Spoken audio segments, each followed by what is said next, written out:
9:04 a.m. in case anybody thought it was nighttime. I'd like to call the Sewage and Water Board Finance Administration. We're on the air. I didn't do that yet. Sorry. We're in the air. Hello. We're on? Okay. All right, I'll do it again. It's now 9:05 a.m. I'll call the Sewage and Water Board Finance Administration Committee meeting to order. Special counsel, please call the roll. Director Sloss? I'm here. Director Howard? Here. Director Pacho? Here. Director Guzman? Director Kennedy? Here. Chair, we have a quorum. Hey, Chad, you snuck in on me. How you doing? That's great. All right, we're going to start now with our presentation items, first of which being the financial summary update, and our CFO, Gray Lewis, will handle that. Okay. Thank you for the opportunity here to update everyone. Staying busy, obviously, the year end, so I'll jump right in. We've included our December financials in the packet, preliminary. We're preparing for the auditors to be coming in a couple weeks to work on the annual audit.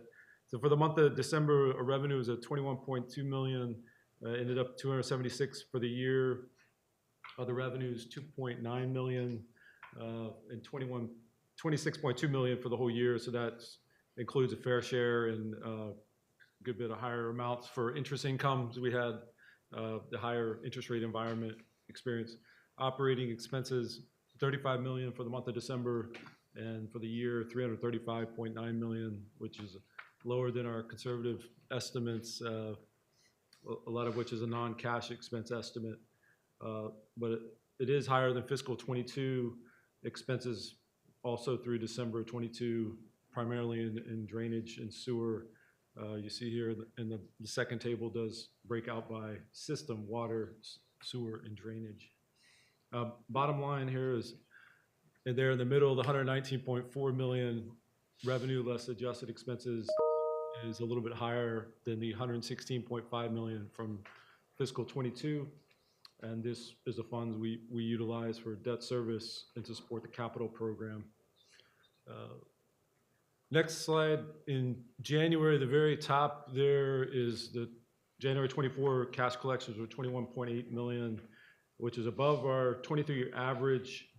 Pretty good result. 2023 January was a very low number, so about $5 million difference. And we'll talk about a couple of recent updates on our customer receivables that we've been mentioning in a few slides to share with the committee in a few slides. Next on the dashboard, I just want to highlight a couple things. We've been able to maintain our cash reserves through year end, which is the measurement period for the bond covenants.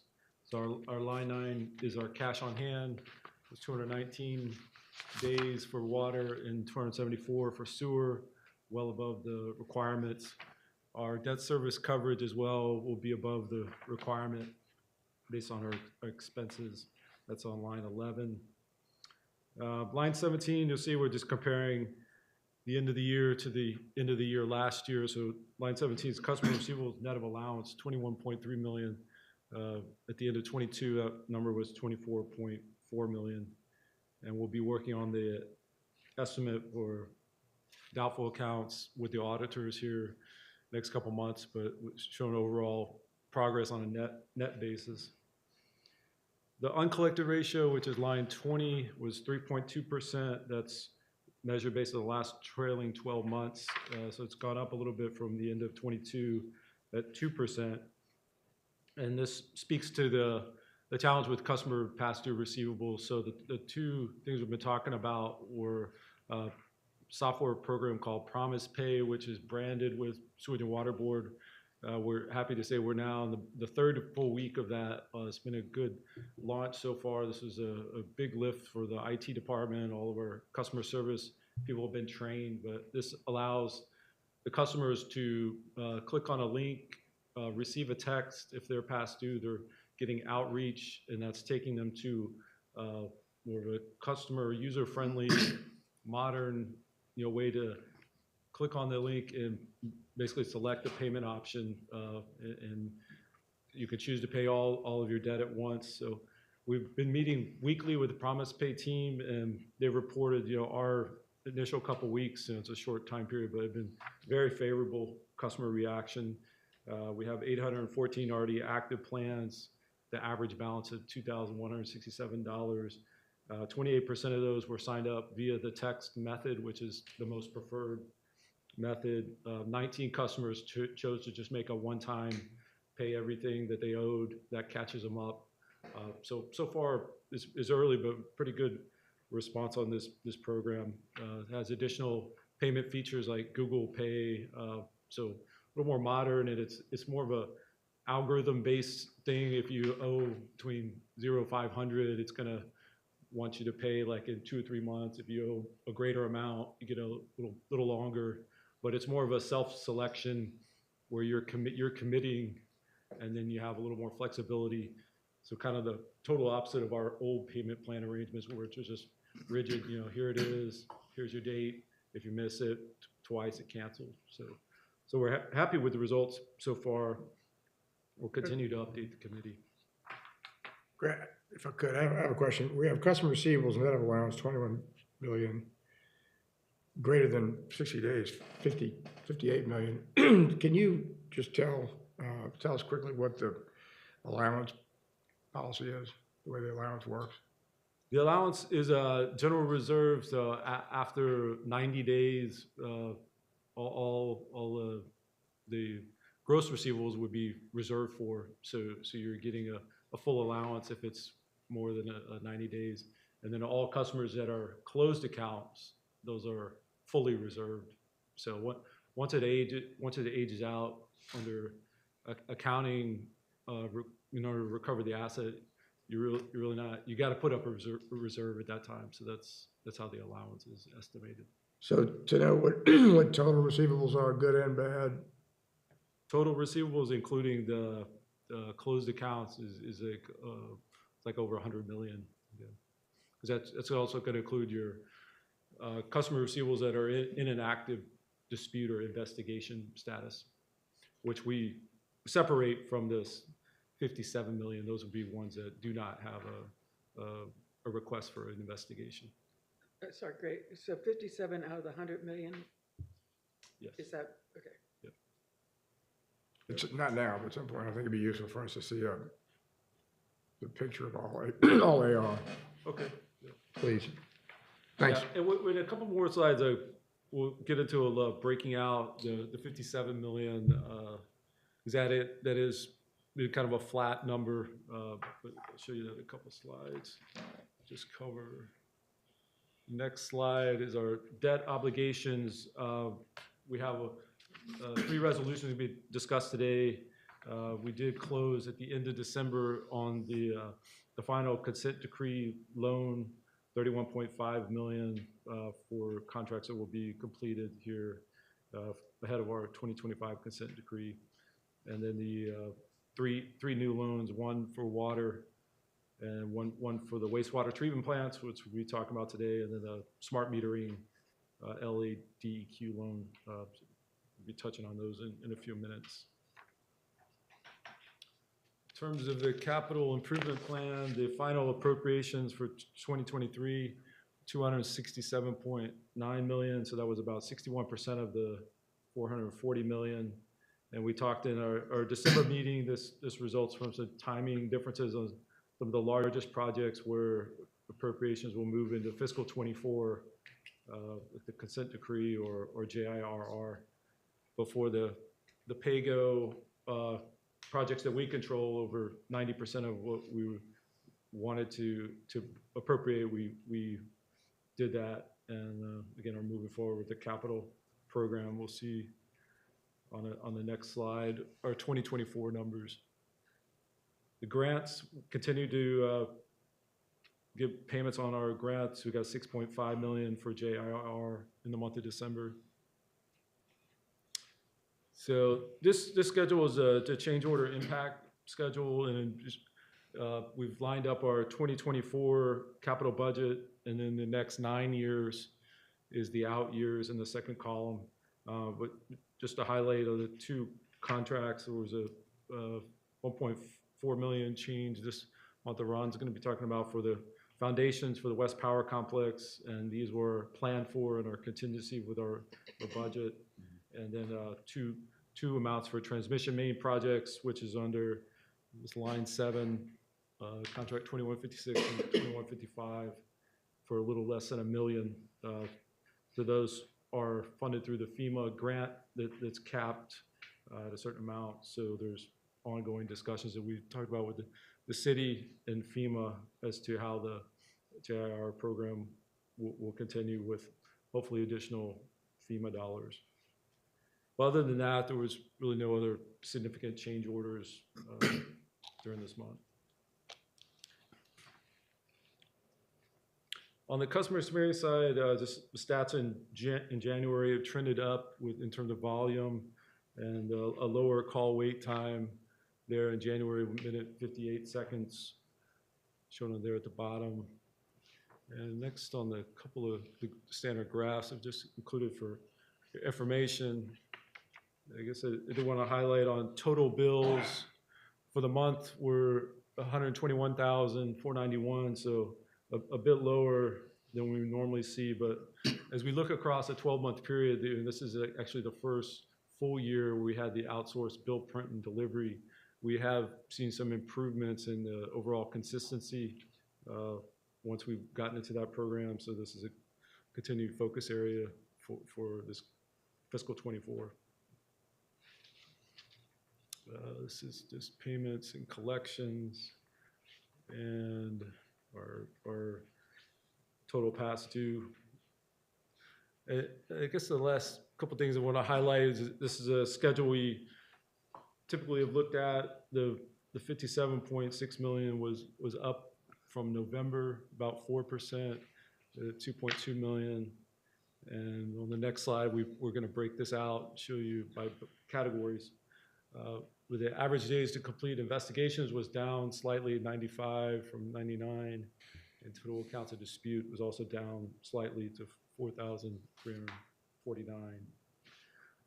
So this slide, what we're showing here is a new slide, and wanted to break out the size of the individual customers' past due balances. So just going left to right is the smallest accounts, and really, if we're focusing on residential, this is where I guess the volume is the challenge the most. The other categories, multifamily, commercial, you can sort of have a more targeted one-by-one approach. But this breaking it out this way is saying, within our residential, 9,923 meters or customers are just maybe a month or two behind, between $50 and $500. So pretty manageable if you think about it relative. And then 5,746 go to the right, between $500 and $1,500. So this is the very likely or hopeful that PromisePay, that type of approach, can get these customers back on track with a pretty easy, user-friendly way to do something, and it doesn't depend on them having to, call the water board, have to work individually using a system that may not be as user-friendly. So I think a successful look at this, hopefully down the road, would be, a lot of those categories under, say, $1,500 or even $2,500 would be addressed, and that'll allow us to focus on the more true outliers, which are the far right-hand column, where you see 4,292 customers owe over $2,500. So now they're more than 10 or 12 months behind. You have a more serious issue. But any of those customers, again, stress that any customer can sign up for a payment plan. The PromisePay is a sort of a clean slate in terms of if you had a current plan, you can continue it paying. But if you do not, then this is the mechanism for new payment plans. So very hopeful that this will be effective, and it's other communities have worked with this particular software partner, and they've had success with past due government debts, utility bills. So again, I'm very, very hopeful that this will be a good program for our customers. And then the last thing I want to mention, we're happy to report we have a collection strike team lead that has just joined in the last week. He's a contract CPA, so a professional accounting person that going to help myself and Susanna, our controller, as we've been just sort of tackling the top 100. So this will be a dedicated resource to focus on that. and then also taking a look at this sort of bucketing approach where you're strategically focusing in on a series of customers that may have maybe a common fact pattern and trying to basically adjudicate and see what we need to do to hopefully get those customers back in a better payment status. So more to come on that. I'll be working close with him. He's reporting directly to myself, CFO, and Renee as Chief of Customer Service. And yeah, again, plenty of opportunities here, but I think we're pointing the right direction, hopefully. That new hire sounds like a great idea. The strike force leader. So happy to answer any other questions. That's all we have prepared right now. I just want to make sure. So when I saw this, it was shocking for me, if I'm reading correctly. We have over 4,000 single-family homes, like individual accounts, that have over $2,500 balances. Yes.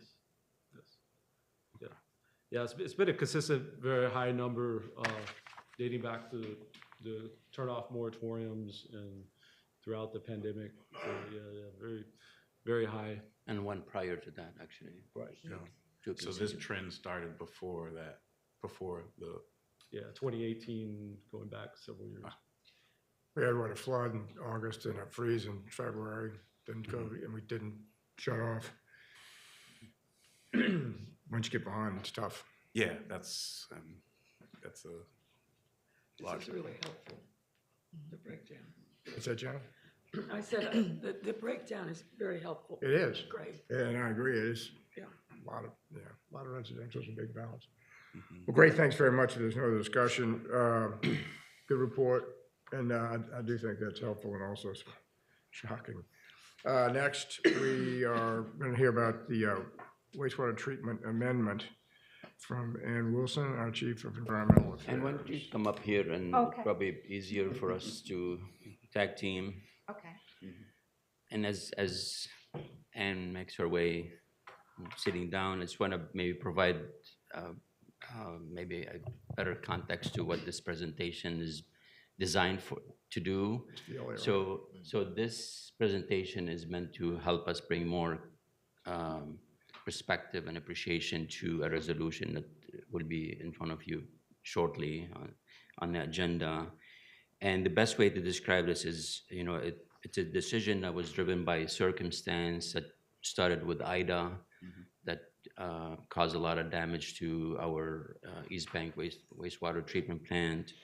The response from the Veolia team, who is our private operator of the two wastewater treatment plants, coupled with funding from FEMA in response to the Ida, as well as a significant funding that's coming to us from the SRF, from the state, to help us take on significant improvements in the plant. So it's all, kind of lined up, and which led us to a very good decision, kind of exciting in terms of what the next 5 years will look like in terms of improving, a very key responsibility that we have.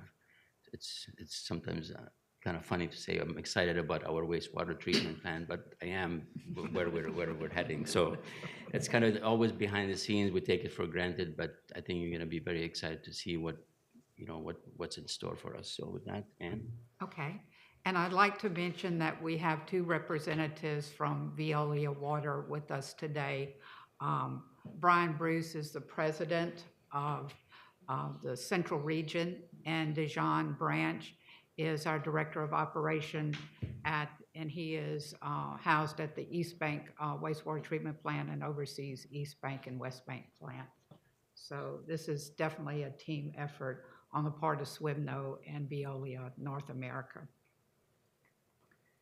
So Ghassan gave us an overview of what the presentation to the Finance Committee will be this morning. We have our project background. Where are we on our current contract? What is our financial commitment from Hurricane Ida and the damage that was sustained at the East Bank plant? We're excited about the Phase 1 construction project, which is being funded through a loan with the Louisiana Department of Environmental Quality. We'll discuss our oxygen plant, BPSA, and what is the financial impact of the loss of that plant, as well as savings that we foresee in the future.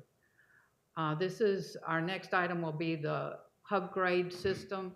This is solely a Veolia-funded project, no cost to Sewage and Water Board, and will be the first facility in North America with the Hubgrade system. And we'll end with a concise summary of the contract terms and what that means to SWMNO and what savings we will see. When we look at our wastewater treatment plants, we realize that we have two separate plants, one on the east bank, one on the west. And our east bank plant is much larger with 122 million gallons per day design capacity compared to the west bank, which is a 40 million gallon per day design capacity. And we're below our capacity on average that we're treating at both plants. So we have capacity for future growth.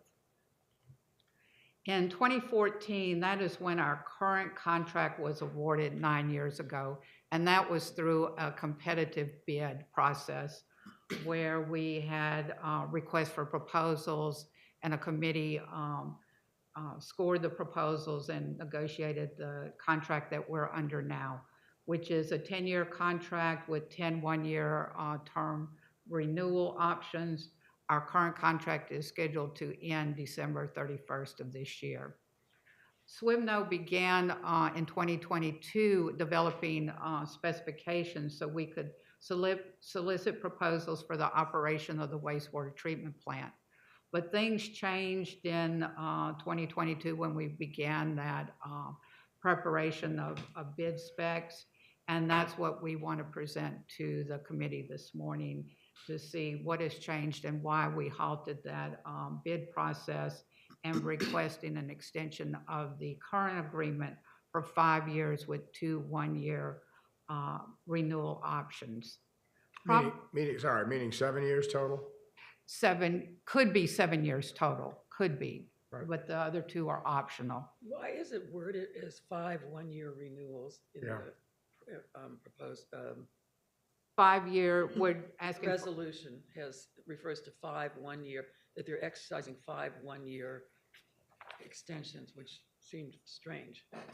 Is that under the current contract? Yes, ma'am. The original contract is indicated. It's a 10-year contract with 10 one-year renewals, and what I had indicated, this extension, we're taking those 5 one-year renewals to combine to a 5-year extension with the 2 one-year renewals for that 7. So it's still inclusive of the original contract. Okay, so right now, we're extending a contract that provided for extension. Yes, ma'am. Okay, Yes. all right, thank you.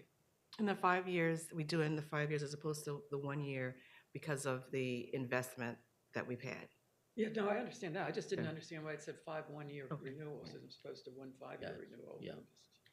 And What's the number? the main reason for the 5-year, total of 5-year, 5 one-year renewals is the LDEQ loan for $39 million and having the commitment of our contractor over the period.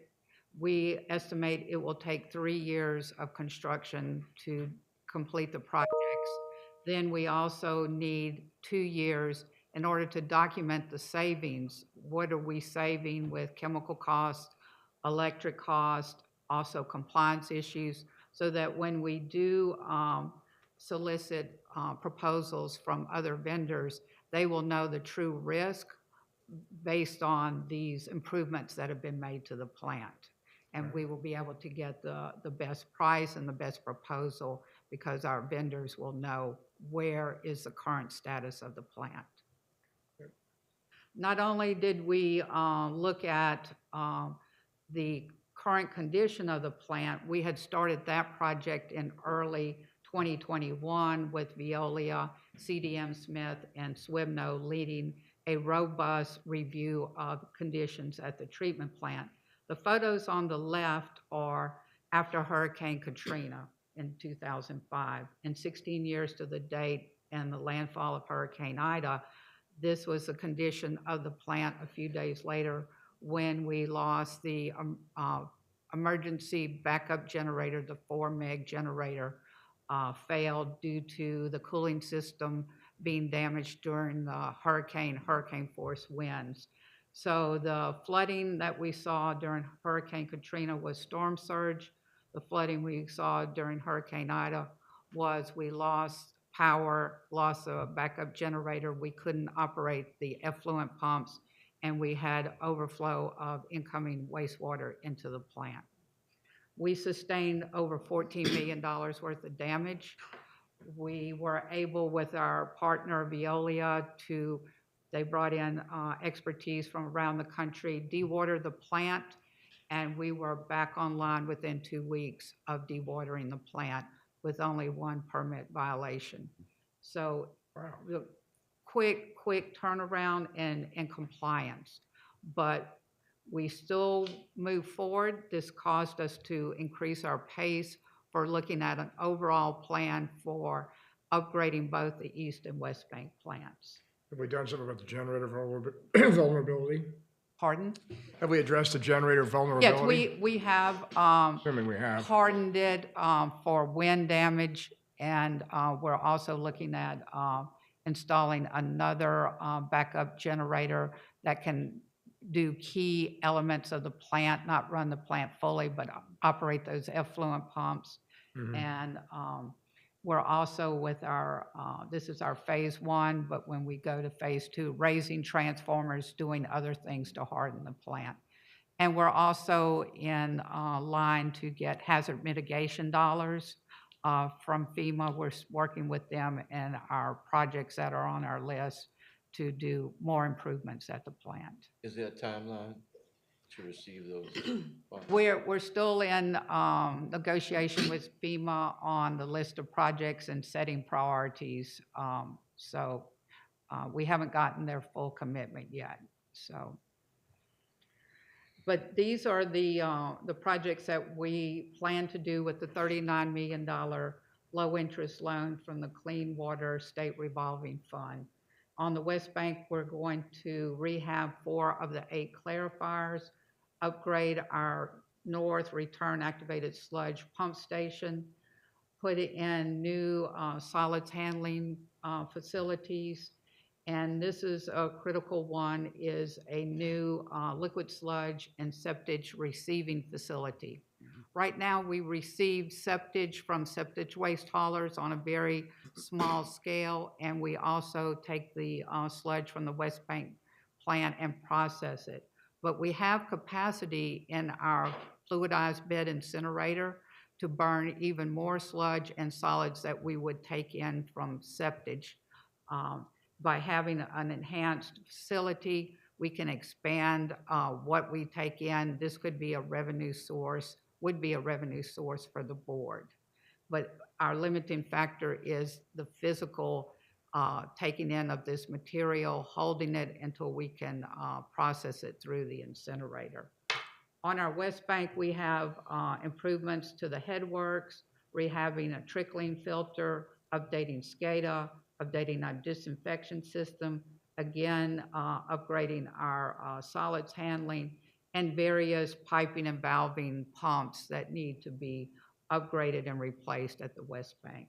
The revenue opportunity would come from what, from Jefferson Parish or somebody else would send us sludge? Well, it could be cruise ships, it could be small treatment plants that need to dispose of sludge. We would be targeting more outside in multi-parish areas, and that's where the regional concept of wastewater treatment really takes hold. We can't take in wastewater because of physically getting it to the plant, but solids and septage are two. Truck it or go by rail or something? Right. Could easily be, make up our capacity excess that we have at the plant, especially on incineration, which is solids. We need more solids at the plant to incinerate. And none of our other municipal neighbors are addressing this that way? I have not heard that they have, we're the only ones with an incinerator. Okay. All the others will truck to landfills, but we are the only ones in the state. In fact, the only one I think in Region 6 with an incinerator. I hate to drag this out, but incinerator sounds like something the EPA would be all over. Obviously, Well, we need to run the thing too, right? Yes, the incinerator regulations were made more stringent several years ago, and a lot of incinerators shut down, but the board added air pollution controls and emission controls, and so we are in compliance. We did a stack test in 2023 and met all the requirements, and it's the most economical way for us to dispose of sewage sludge at both plants. Great, thank you. So the other concern we have for the East Bank wastewater treatment plant is our oxygen plant, BPSA. And that was damaged during Hurricane Ida, which forces us to buy liquid oxygen at a cost of more than $1.67 million. We spent that in 2023. Unfortunately, we cannot use atmospheric oxygen in order to treat our incoming wastewater because we have a very small footprint plant.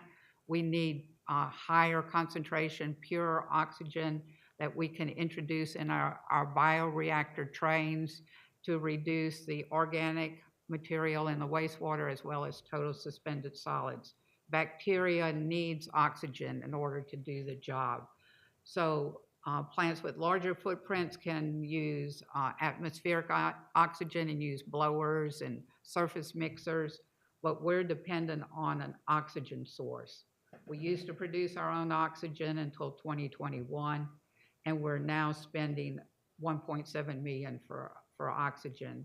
So Veolia will be funding this construction of a new BPSA plant. It's estimated to be $7 million. It will take 2 years to build. Once it's built, we will no longer have the liquid oxygen expense of $1.9 to $2 million. Those savings can be used to repay Veolia in a 4-year period. Mm-hmm. So by 2030, the savings of not buying liquid oxygen and having the debt paid off will mean about $1.8 million per year in return for SWMNO.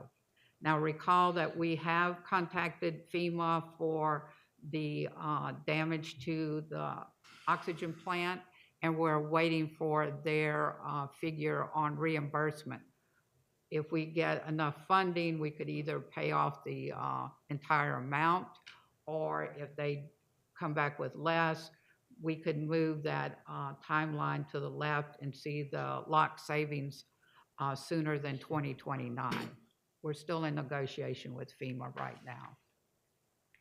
This graph shows you in detail what the other chart was explaining, that we start both the existing contract and the new contract along the same terms.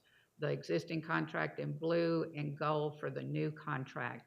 We see a rise in the new contract price when we're repaying that BPSA construction project. And then at the end of 2029 into 2030, when the plan is paid for, then the actual cost of the new contract will be less than our current contract with a $1.8 million savings. I'd like to explain a little bit about the hub grade system. So this is a digital system with sensors and real-time data that will be available to SWMNO, as well as being used by Veolia to run the plant in the most efficient way. Right now, we receive a Excel spreadsheet once a day with our data for laboratory analysis and process control. But with the hub system, we will get real-time dashboard information where we are on every aspect of the plant. We're able to log in and look at operational reports and not wait for once a day one spreadsheet to come to us. And this is already in place. Veolia has already installed and has the dashboard and the operational reports ready to make available to SWMNO. And in 2024, we'll have 4 more components added. One will be energy management. We will see in real time what is our energy consumption at the East Bank plant. We'll be able to calculate greenhouse gas emissions and have that readily available to us. We will also have a crisis communication aspect of the system, where if something fails at the plant or if there is some type of emergency, we can see from in real time how is that being handled by Veolia and their operators and see where we are in the crisis management. They are also installing monitors to measure vibration and temperature on key pieces of equipment. They can predict the failure of a piece of equipment before it happens, and then that can be either addressed with additional preventive maintenance or a repair before we have a whole system failure. And we also have wet weather management. We will have real-time weather conditions that affects the incoming flow of the plant. Even though we have a closed collection system with stormwater conveyed in one collection system and sewage in another, during heavy rain events and rain events that occur over several days, we do see inflow and infiltration through manholes and any defect in the collection system. And this will enable us to better manage the flow and to treat what's coming into the East Bank plant. Does the, sorry to keep asking questions, but does the energy management, can we react to that, or it's just, this is what you're using? Well, we Opportunity to save money, or what? we have different systems, like by knowing all of your treatment processes, do you need to run this clarifier? Do you need to run? We're able to see where we are and do we need all the treatment processes at full capacity? So this is more about how to respond and perform better, so the quality of the treatment, so we can remain in compliance. It's less about saving money, but more about the quality of the process and monitoring. Thanks. All right, so this is a summary of the contract terms with the new amendment. So it would be a 5-year extension with 2 one-year renewal options. And presently, this would start in January 1st of 2025, the length of the contract, but the terms of the contract would change, would go into effect once approved by the board, executed by the mayor, and start on the first of the month after that is done, because we bill on monthly periods and we pay that base fee on monthly periods. So we wouldn't start in the middle of the month with the terms of this contract. And it would be $16.7 million, and that is the base fee plus the estimated cost for electricity and chemicals. The base fee is adjusted every year on the consumer price index, and so we see slight increases or increases in the base fee over the length of the 5 years. This is approximately $400,000 increase of where we are with the current agreement, and this covers the increased level of service. We have several more employees being added. Also, the next bullet shows that we are looking at a difference in the threshold for major repair. Currently, any repair over $15,000 is paid by SWIBNO. That will increase to $25,000 for a repair. Also, in the agreement, we have specified per equipment, per incident basis, and given very concise descriptions of what is covered and what is not. We've made changes to our chemical cost. Under the current agreement, SWIBNO is responsible for all bleach cost under the base fee. And so as we increase our use of chemicals, SWIBNO is liable for all of the expense. Now we have annual consumption caps. So if Veolia exceeds that cap, They pay for 50% of the cost, and Swivno pays for 50% of the cost. And there's also cost sharing if Veolia operates below the consumption cap, then they receive 50% credit from the actual use up to the consumption cap. And we've used the same scenario for electric with the cost savings and annual consumption caps. And Swivno will now be paying the electric invoices on a monthly basis. Currently, that's paid by Veolia, and then that's included in a true-up at the end of the year. So we have a better cash flow and management with that. You saw the slide on the liquid oxygen. Sewage and Water Board has been paying 100% of liquid oxygen costs. Once the BPSA is built and online, then we will no longer pay any liquid oxygen cost. If the BPSA goes down for maintenance or repairs and liquid oxygen needs to be purchased to run the plant, that's a risk assumed by Veolia. And currently, the board is paying for polymers to thicken the sludge and run belt presses. This is now included in the base fee, and this would be a risk assumed by Veolia. So I know we were quick in our explanation of everything, but we're here to answer any questions that you may have. And I think we'd be remiss if we don't acknowledge our young engineer who's managing this project for us, Aaron Bennett, and is also in the audience. She's been We hear less about tremendous. Veolia at this point than we hear about anything, so I think things Yeah. are going well with Veolia. Nobody ever calls and says, hey, what's going on with Veolia? So, thank you very much. Okay. Question for Yolanda. What's that?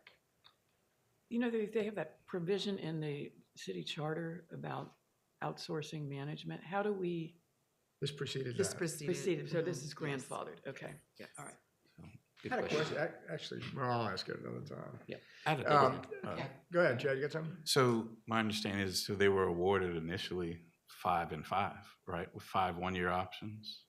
Or, I'm sorry, 10 10. with 5. 10, the original one was 10 10-year with 10. contract with 10 one-year options. Right, so now we're talking about a 7-year relationship Yeah. as opposed to an additional 10.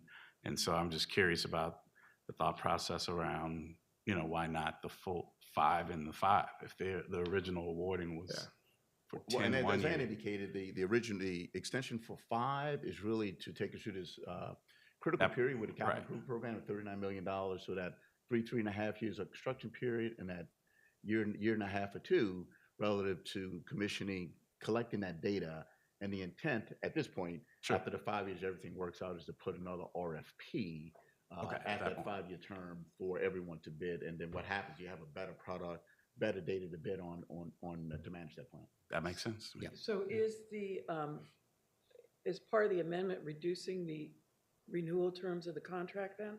Because it's Chad's saying we're going from, as described earlier, it was 10-year renewals and now it's 7-year renewals. Is that a contract change also? Yeah, So it's really a 5-year, so it was 10 with the 1-year renewals, right? But now we've gone to a 5-year term with 1 5-year renewals. So we have the option after the first 5 years, after starting January 1st, after that 5 years, because of the significant investment and changes, we need to see the results of those changes. And so that's why we locked into a 5-year term as opposed to exercising 1 the year at a 1 time. year. Okay, this is still a different question. Okay. I think The vouchers are always at an option to. Right. Right, that's Swivno, correct. Yeah, So we it was can- never a commitment. Yeah. to Right, go but with there's still, the way it was described, instead, it's gone from the 10 years of options down to 7 years, of 5 plus 2. Two, yes. I mean, in theory, yes, but the other 3 we were never obligated. We had the But- option. And it was, Right, but the option was Veolia's, right, to exercise? No, it's always the board. It's always the board, okay, Absolutely. okay, Yeah. okay, because most of our other contracts, it's the other way. Right. So always we the board. framed this and we structured this deal based on the duration of the project, the Okay. current funding, Okay. and all that that drove that 5-year. This gets us to a spot where we're able to put it out to bid reasonably. Yes, absolutely. We'll have different needs then, right? We'll look differently at the end of the project. Different that- need and more data Data. that would, More would data. allow the bidders to be more educated and Yeah. informed and hopefully, better bids. Yeah, Ida I get it. really put us, Ida really, I'll let Ann and Ron, but we were really stressed with Ida. I mean, seeing that the plant underwater, it brought us back to a Katrina time, Yeah. right? And so it's like you had to do a reset and a rebuild. And that's why we decided it was in our best interest to move forward with a 5-year term as opposed to exercising a 1-year renewal because of the amount of construction. Well, we Yeah, understand. yeah. When did we first start? Was it 14? No. Oh, no. This current contract was awarded. No. When He's did talking we, about when it when did we was first outsourced. outsource sewage? Yeah. Oh, This was 10 years probably in the before that. 80s, 90s, 90s. Been Veolia the whole Yeah, time, right? Yeah. Yeah. Well, it was another company that Veolia purchased. I don't remember the name of it, but It's okay. basically Veolia since the Yeah. 90s. Okay. All right, well, that was great. Thanks very much. And we now have action items, first of which will be taken by Greg Lewis, CFO. That's a preliminary R0442-2024 preliminary resolution on water, easy for me to say. Yeah, Jason's. So Jason, you're going to tell us about it? Be glad to. Mr. Thank Akers, you. please. Good. There we go. Good morning, Jason Akers with Foley and Udell. Bond counsel, co-bond counsel Maria Ozan had a conflict this morning, so she couldn't join us. So this first resolution is preliminary approval for the issuance of up to $90 million in water revenue bonds. Those bonds are going to essentially evidence the loan, or actually 2 loans that would be made to the Sewage and Water Board through the city of New Orleans by the Louisiana Department of Health through a revolving loan fund that the Department of Health operates. There are 2 different loans encompassed within this preliminary approval, and I won't say the first or the second, but one of them is going to be approximately $85 million, and that's going to address lead service line replacements. There is a program that was part of the bipartisan infrastructure law that Congress adopted that gave public water systems such as Sewage and Water Board the opportunity to borrow at very reduced rates to address lead service lines. That is $85 million. 49% of that is anticipated to be forgiven once it is advanced, and that means there will never be any interest paid on it. Or any repayment obligation on that 49% of $85 million. The part that's not forgiven, the 51%, actually will not bear interest. It'll be at 0% interest. So there will be a repayment of principal, but no repayment of interest there. As I mentioned, this is for lead service lines. I don't have to tell you the lead service line problems because I know you're all intimately familiar with that, but just for the sake of public, EPA has proposed a rule. It's not final yet, but proposed a rule that would, in its current form, require replacement and abatement of all lead service lines in public water systems within 10 years. And that's a pretty aggressive target. I think this is the first step to addressing that. And what percentage do we think this will address? I'm sorry? What percentage of the lead service lines do we think this will address? Oh, this 80 million or 85 million? I mean, it remains to be seen, but a small portion. This will allow us to maybe the first 3 years, and we'll have to size the contracts and the number based on the available funding. But I don't have an exact I'm percentage. just but curious if yeah, it's smaller 10% or percent. 90%, small. Oh, it's closer to 10 than 90. Yeah. Wow. $800 million project, $1 billion. Wait, sorry. Yes. That's right. God darn.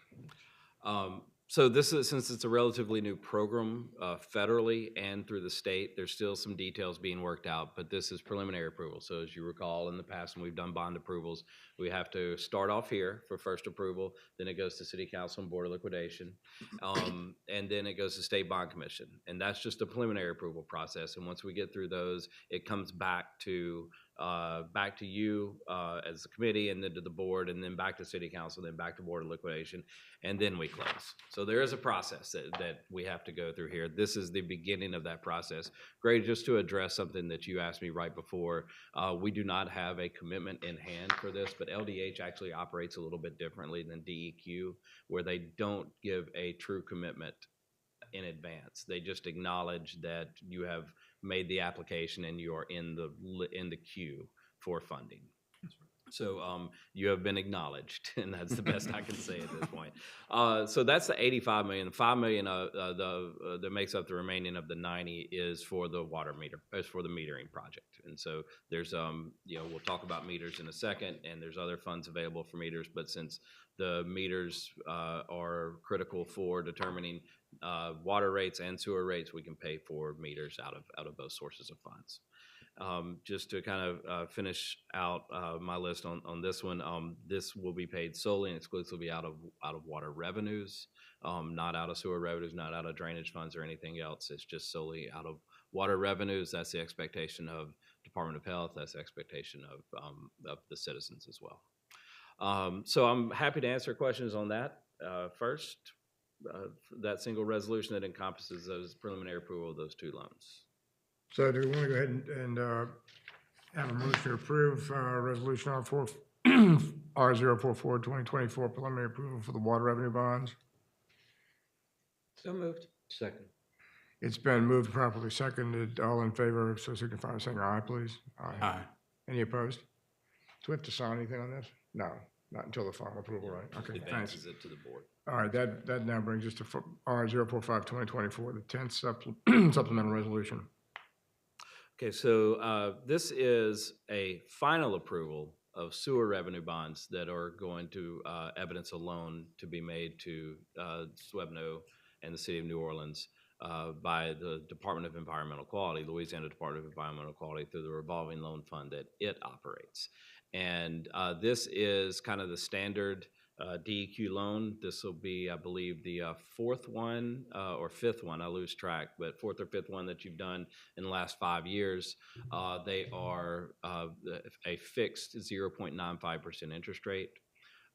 They have a drawdown period for a 2-year drawdown period during construction, after which principal begins amortizing once the project is placed in service, and then amortizes over 20 years. So it is a very low cost, very cheap source of financing. This particular DEQ loan, unlike your other ones, actually does have a little bit of forgiveness associated with it, just $1.1 million of forgiveness. So out of the grand context of almost $39 million loan, $1.1 million is not that much, but any little bit helps at this point. So that, like with the water revenue bonds we talked about earlier, forgiveness portion is forgiven as soon as it is advanced. So you never pay interest on it. You never have to repay principal on it. This is the project that Ann was just speaking of with respect to the wastewater treatment plant improvements. And this funding can only be used for that wastewater treatment plant improvements. You have no other funds that are dedicated to that purpose right now. So this will provide the funding for those improvements that she just articulated for you. Again, paid solely out of sewer revenues, and has the drawdown period within the 20-year amortization. With this one, these are final approvals for you. This one and the next one are final approvals. They have already been through the initial process. State Bond Commission has given its approval, so we're back here for the final approval.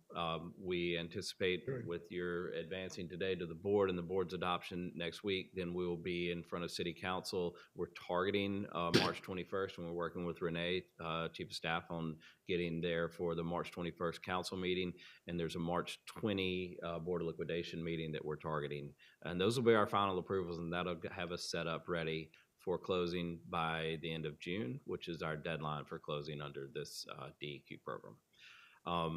And really, that explanation is the same for the 10th and the 11th supplemental. The only difference is the projects, and the 11th supplemental resolution is a $5 million loan that is to address the wastewater, the sewer portion of the meter replacement projects.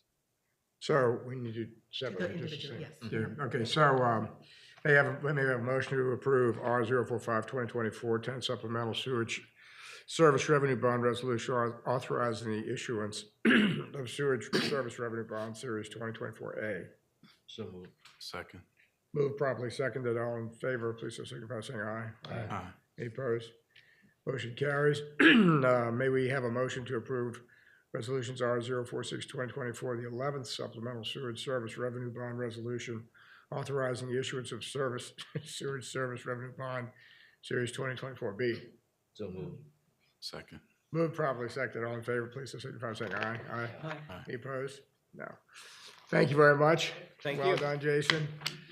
Bringing us to R 047-2024 HDR Engineering Amendment Number 4.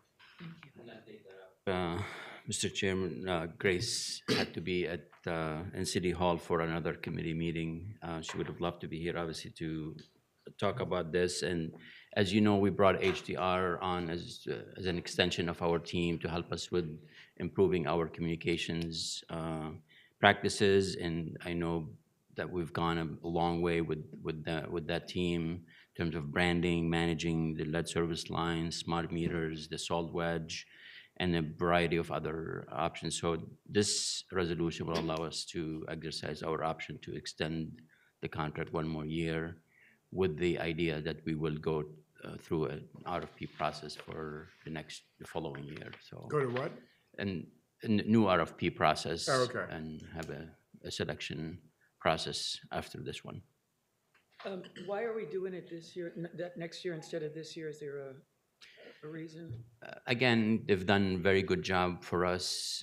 We've negotiated terms, and it's a continuation of good work that they've been doing for us. And there's really no. That's why you have those options to gauge the performance of a consultant or a vendor.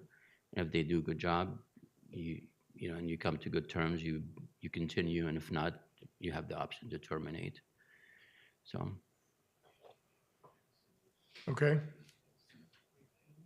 Is there, may we have a motion to adopt Resolution 047-2024 approving the fourth contract amendment for HDR Engineering? So moved. Is there a second? Second. Seconded and seconded. Is there any discussion? I've been forgetting the public comment. Any public comment? No. No. All in favor? Say aye. Aye. Aye. Any opposed? Motion carries. General Superintendent's recommendations. We'll now move on to General Superintendent's recommendations with Ron Spooner. Okay, thank you. Thanks, Mr. Ron. Mr. Chair, I'd like to take the contract awards and renewals, those in global. We have 5 specific items. The first item is associated with Resolution R 029-2024. That's a re-award of contract 30257. That's Carrollton Basin number 16 sewer rehabilitation. This is part of our ongoing EPA consent decree program. 5 bids were received in November of 2023. The initial low bid was received by Beverly Construction Company. Upon further review of the documentation that Beverly submitted, they were considered non-responsive in accordance with the Louisiana Revised Statute.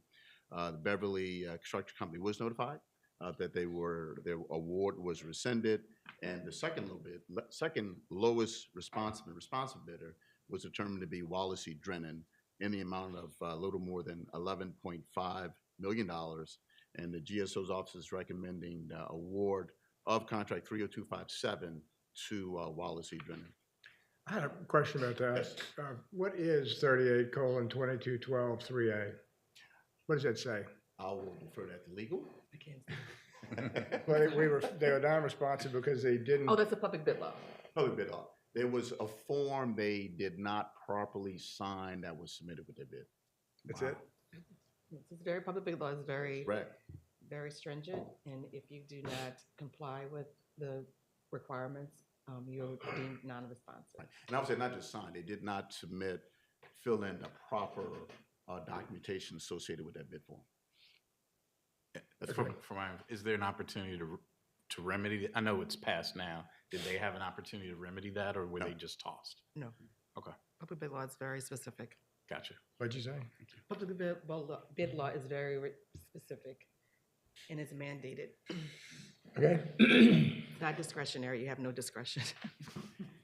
Second excuse me, the second resolution is R030-2024. That is the first and final renewal of contract 2023.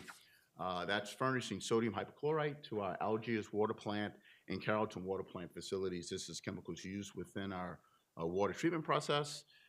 The original contract was awarded to PBS DX, formerly known as DPS Enterprises, and we're exercising the right for first and final renewal of another year of chemical supply of sodium hypochlorite with the same value of $4.55 million and extending the contract for 1 year.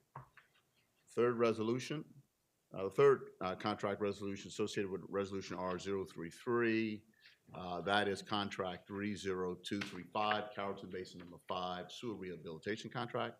This is another of our sewer rehab contracts associated with our EPA consent decree program. And we are diligently getting these contracts out to meet our EPA consent decree timeline of having all pipe work completed by October of 2025. 3 bids were received in January of 2024. The lowest responsive and responsible bid was determined to be BLD Services Incorporated, LLC.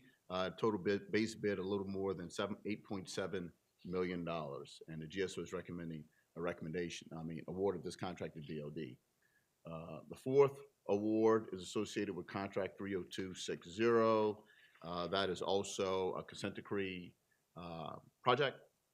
That's Carrollton Basin number 19, rehab and a sewer. Only 1 bid was received on January 24th, 2024, a little over $5.04 million.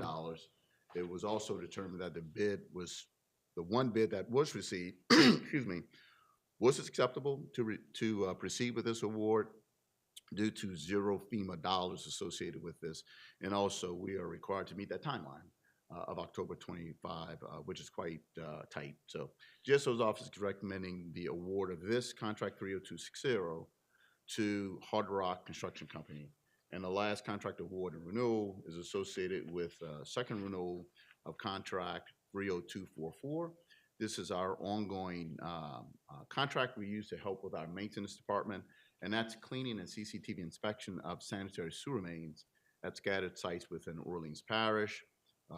We are executing this contract. There were no previous change orders associated with the previous contract. This second renewal is an amount of a little more than $641,000, and it is from the O&M funds. And that completes the contract awards and renewal section. Thank you very much, Ron.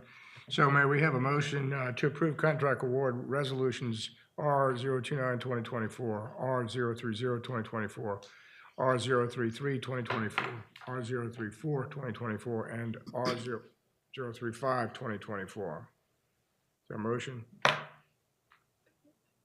Yeah, I had a question. Does that come after the motion or? Yeah. A second. Okay, so moved. I'll second. Been moved and seconded. Is there discussion? Yes. Just a question, Ron, why would we get just 1 bid on something? You know, that was our first contract, SERP contract, but we only received 1 bid. Normally we receive 2 or 3 bidders. Yeah. And it's mainly, we have a pool of contractors that normally submit bids on our contract. So we call around, we just don't know why many contractors did not submit other bids. We don't know if it's saturation or they chose not to bid on it. But this was our first contract in a while where we only received 1 bid on our SERP contract. So we don't know why. We don't know why, and were we surprised? We were surprised to receive 1 bid. Normally we get 2 or 3 bids. Okay. And it's the same pool, I would say, 8 to 10 contracts. See the same names over We and see over the same again. names, yeah. Which is not that unusual for a community to have a pool of repeats. I mean, Right. They invest in the community, and that's what they do. Right, and they are, and that's pool is familiar with the SERP contracts. Is there any other discussion? Any public comment? All in favor? Aye. Aye. Any opposed? Motion carries. Thank you. And that brings us to 5 change orders.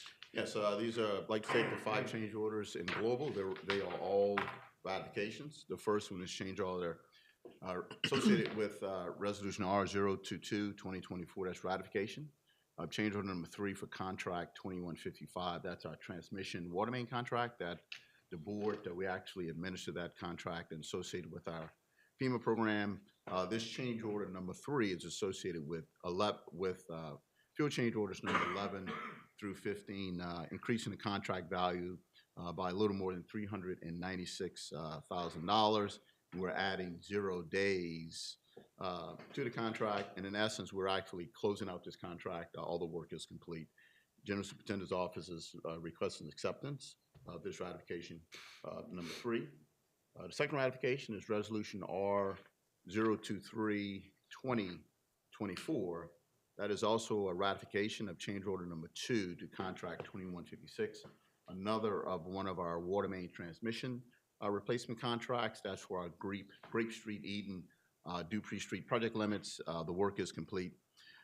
This change order really is finalization of closing out the work and is actually a credit back to the Sewage and Water Board in the amount of a little more than $585,000. And those were mainly for some of the work items that were not needed for that contract. And to officially add 254 days to the contract for a contract completion date of August of 2023. The third resolution is R-026, and that is with the agenda. I have the former company's name on it as Palmisano, but the amendment is correct. This is a ratification of change order number 2. I'll make a correction on this. The A shouldn't be there. That's a typo on my part. So it should be change order 2. It may be interpreted as 2A, but it's 2. Oh, I see what, yeah. Right, so definitely make that change. So this is a change order number 2, ratification. The contract for this is one of our contract 30245 at Mid-City Basin. Number 3, sewer rehabilitation contract. The contract is Impetus Infrastructure LLC. And again, this is a closeout. We're closing out this contract as a credit back to the board of $108,500. And we're adding 35 days to the contract period to properly close out the contract. Third ratification associated with Resolution R-028-2024, and that is ratification of change order number 2. Again, typo, that A. So it's not interpreted as 2A, it's really just 2. So that'll be changed. Again, we're closing out this contract, 30250, reconciling quantities. This is a credit back, a little more than $5,000 to the board, and we're asking for approval of this change order number 2, and then the last change order associated with change order number 11. That is with the sludge dryer project associated with installation of the sludge dryer at the East Bank Wastewater Treatment Plant. This is a it is a small cost change order extending the contract time and labor costs associated with IMC for their continued assistance with the board in the sludge dryer startup and commissioning. The change order is in the amount of a little less than $8,500, and we're adding 182 days to the contract itself. And the GSO's office is recommending acceptance of these 5 change orders. Thank you very much, Mr. Spooner. So may we have a motion to approve change order ratification resolutions R-022-2024, R-023-2024, R-026-2024, R-028-2024, and R-031-2024? So moved. Second. Moved properly second. Is there any discussion? No. Is there any public comment? No public comment, Chair. All in favor, please so signify by saying aye. Aye. Aye. Any opposed? Motion carries, bringing us now to contract amendments. Yes, in the next section, like also taking global, we have 5 amendments. The first amendment we did an overview on, just a point of correction. We'll make a correction, left an E off the last 3 whereases, so we will make that correction typo. This is the amendment number 1 that was presented by Ann Wilson. So in essence, we are request to exercise 5 of its 1-year options with a 2-year option with extension on this contract. The value of the contract would increase over this 5-year period from $103.72 million to $168.93 million. And the General Superintendent's Office is asking for approval of this amendment number 1. Second resolution associated with R015, 2024. That is for amendment number 6, and this is associated with our professional services for sewer system evaluation and rehabilitation program management between Swebno and Stantec. Stantec Consulting is our program manager for our Pacific Creek program. We bring this to the board every year, do an annual renewal of this until the program ends in 2025. The board is desiring to amend their agreement to provide for additional funding and extension on time for the SERP management program in the amount of $8.5 million. That has increased this year for 2024 because we are literally ramping up and they are managing the construction, administration, some inspection of close to 14 to 16 contracts over this year associated with the Pacific Creek program. And the GSO's office is recommending acceptance of this amendment in the 6th. The next amendment is amendment number 2 associated with resolution R020, 2024. And these next two associated with our water line replacement program in association with Department of Public Works between the Sewage and Water Board of New Orleans and Richard C. Lambert. Going to the second page. The last whereas, it's really additional fees associated with DPW project R061. That's the Gentilly Woods Group F project, in the amount not to exceed $54,635.67. And again, that is for construction administration, and ongoing resident inspection associated with that project. The next resolutions are R021. Again, another JIR project with our consultant. And that is between the Sewage and Water Board and Ramon and Associates.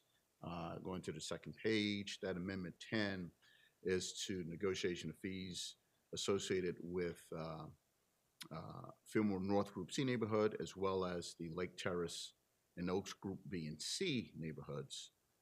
And then also correcting the math error from amendment 8 for a total amendment value of $162,080.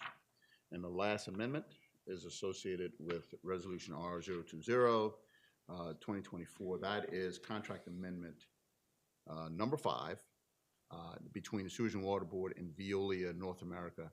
This is for the capital program management services that they perform for us. This is a time-only extension for 6 months in order for us to, for them to manage their project associated with the sludge dryer install project, which we're looking at that to be complete before the summer.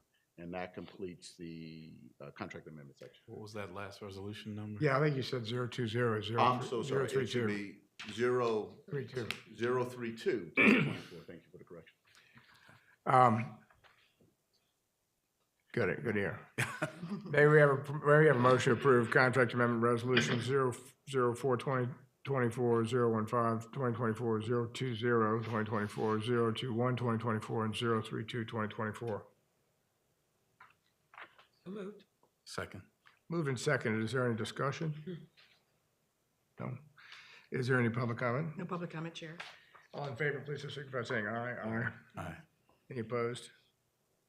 Motion carries, bringing us to final contract acceptances. Yes, and the last section is final acceptances. Like to, for the board, the last resolution R027 is requesting to defer that resolution to next month's board meeting based upon the PM's recommendation. So we will push that a month.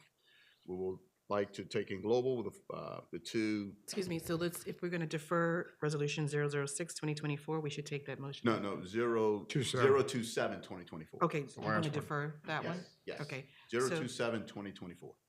We need a motion to do that? Yes. Is there a motion to defer 027 2024 till next month's meeting? So moved. Moved, He seconded. seconded. Any discussion? Any public comment, which there couldn't be? All in favor, signify by saying aye. Aye. Any opposed? Motion carries. Okay. Okay. The two final acceptance asking for approval today is first one is resolution R006 2024, and that is the final acceptance of contract 030250, our Carrollton Basin Sewer Carlton Basin Sewer Rehabilitation Number 9, we have completed a contract, and the contractor was BLD Services LLC. And the second resolution for final acceptance is authorization and closeout of contract 2156. That's our water main replacement contract. Our transmission mains, that was completed. The contractor was BLD Services, and the General Superintendent's Office is requesting final acceptance of these two contracts, R006 resolution, and then the second resolution, R024-2024. May we have a motion to, thank you. May we have a motion to approve final acceptance resolutions R006, 2024, R024, 2024? So moved. Moved properly, second. Is there any discussion? Hearing none, any public comment? None. No public comment. All in favor, please so signify by saying aye. Aye. Any opposed? The motion carries. We have information items for the committee members to review at their leisure. Are there any public comments? None. No public comments. If there are no other matters, I'd love to entertain a motion to adjourn. So move. Any second? We don't have to have public comment on that, right? All in favor? Aye. Any opposed? We're now adjourned. Thanks, everybody. Thank you. Right.